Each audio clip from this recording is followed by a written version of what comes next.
السلام علیکم ناظرین، اس ویڈیو کلپ میں آپ کو آئندہ 10 دن کے موسمی صورتحال کے بارے میں کچھ معلومات دی جاتی ہے۔ اگرچہ کل کے دن تو پٹھوار ریجن کو سلمان علاقوں میں کچھ ڈیولپمنٹ ہوئی، اس کے علاوہ آج اور کل ملک کے تقریباً 90% علاقوں میں موسم خشک، گرم اور ہوا آلود رہنے کے امکانات ہیں۔ البتہ 6 اور 7 کو جو بارش سے پہلے وہ شمال کی طرف نظر آ رہا ہے، جو شمال کے ساتھ ساتھ وہ کشمیر، ہزارہ ریجن، پٹھوار کے پنڈی، اسلام آباد، جہلم، چکوال اور گوجرانوالہ، گوجرا خان، یہاں پر بارش ہونے کے امکانات ہیں۔ تقریباً 4 سے 5 ملی میٹر تک بارش ہو سکتی ہے۔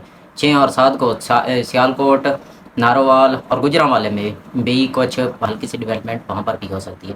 البتہ 7 اور 8 کو یہ سرگودا اور چینیوٹ کی طرف ٹرن ہو جائے گی، وہاں پر پھیل جائے گی اور وہاں پر بھی کچھ ڈیولپمنٹ ہونے کے امکانات ہیں۔ اس کے علاوہ قصور، فیصل آباد، اکاڑا، وہاں پر بھی 7 اور 8 کو کچھ ڈیولپمنٹ ہو سکتی ہے۔ البتہ 7 اور 8 کو اکاڑا، سہیوال، پاک پتن، ننکانہ صاحب، تو یہاں پر قصور، یہاں پر بھی کچھ 7 اور 8 کو ڈیولپمنٹ ہونے کے امکانات ہیں۔ 9 کو پھر یہ خیبر پختونخوا کے بنو کرک، اٹک، ٹانک اور میاں والی کے کچھ محدود علاقوں میں بھی بارش ہونے کے امکانات ہیں۔ 2 دن پھر آرام رہے گا۔ 2 دن کے بعد 11 اور 12 کو پھر پٹھوار ریجن، اصل میں یہ جو بارشیں سے پہلے یہ جولائی اور اگست میں ٹوٹی پھوٹی بارشیں برسا سکتا ہے، کیونکہ نیوٹرل پیٹرول کے فال ہونے کی وجہ سے یہ سب کچھ ہو رہا ہے۔